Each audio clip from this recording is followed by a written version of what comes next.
9 মাস হলো শেখ হাসিনা পালিয়েছেন।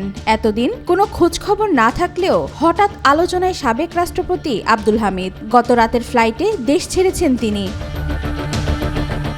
দেশের চলমান রাজনৈতিক অস্থিরতা ও ছাত্র জনতার অভ্যুত্থানে আওয়ামী লীগ সরকারের পতনের 9 মাস পর নীরবে দেশ ছাড়লেন সাবেক রাষ্ট্রপতি। বুধবার রাত 3টা 5 মিনিটে থাই এয়ারওয়েজের TG 340 নম্বর ফ্লাইটে ব্যাংককের উদ্দেশ্যে ঢাকা ত্যাগ করেন তিনি।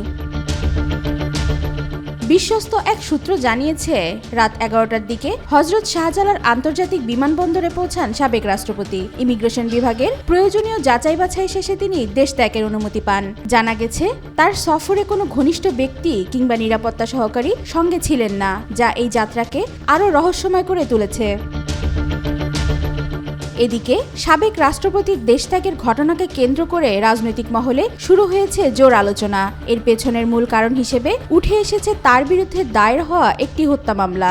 গত 14 জানুয়ারি কিশোরগঞ্জ সদর থানায় এই মামলাটি করা হয়। মামলার এজাহারে সাবেক প্রধানমন্ত্রী শেখ হাসিনা, তার বোন শেখ রেহানা, পুত্র সজীব ওয়াজেদ জয়, কন্যা সাইমা ওয়াজেদ পুতুল এবং আওয়ামী লীগের সাধারণ সম্পাদক ওবায়দুল কাদেরের নামও উল্লেখ রয়েছে। সংশ্লিষ্ট সূত্রমতে মামলাটি দায়েরের পর থেকেই আব্দুল হামিদ ছিলেন আলোচনার কেন্দ্রবিন্দুতে, যদিও তার পক্ষে কিংবা বিপক্ষে আনুষ্ঠানিকভাবে কেউ কোনো বক্তব্য দেয়নি। তবে হঠাৎ দেশত্যাগ এবং মামলা প্রসঙ্গ একে অপরের সঙ্গে জড়িত বলেও ধারণা করছে অনেকে।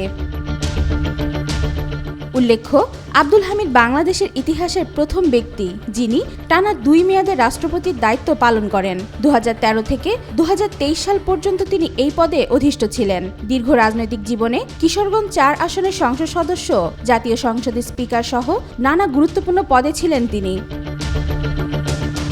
ওয়াহিদা পারভীন ঈশিতা, আজকাল।